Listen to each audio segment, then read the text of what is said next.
I don't know how many of my readers have ever seen a thing called a newspaper. The idea behind one of these is that someone has correspondents around the world who send him information, which he then collects and has printed on a large sheet or two of paper and sells. It is quite an efficient way of getting news, so long as the correspondents are telling the truth and not just relating tittle-tattle. Most of these publications are quite short-lived, but good ones are able to charge enough to pay their correspondents properly and therefore have more reliable intelligence for which some people are prepared to pay, though they are quite expensive. There are, for example, merchants who want to know what ships have arrived and departed. As a result, coffee and tea houses buy a copy of a newspaper for their customers to read. It is a way of encouraging customers to resort there. This has not really caught on in Leiden, largely because we aren't very interested in what is happening anywhere else. We are, of course, deeply fascinated in what is going on in our city, the difficulty being that those who would buy the newspaper are the very people whose doings are likely to feature in it, not necessarily to their advantage, so there is no local newspaper here.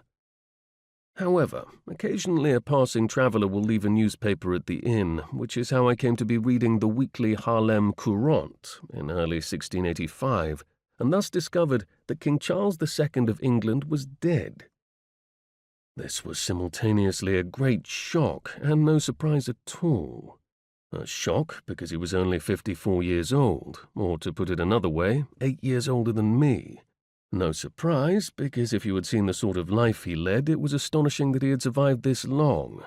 He had at least a dozen illegitimate children and probably 14 or 15 mistresses, not to mention the scores of women of whom he had casual carnal knowledge over the years. He kept irregular hours and drank more than was good for him.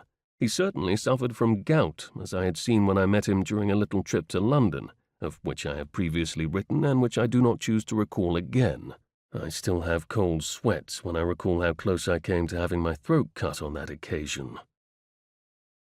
If the newspaper account was to be believed, Charles was not feeling well on Sunday and went for a carriage ride rather than taking his beloved dogs for a walk.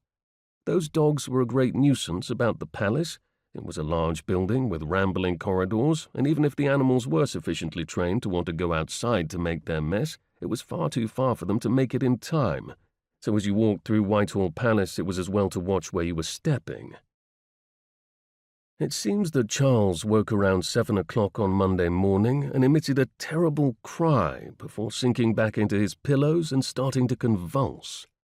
Over the next few days he suffered very much, not just because of his illness, but because of the treatment given him by his doctors.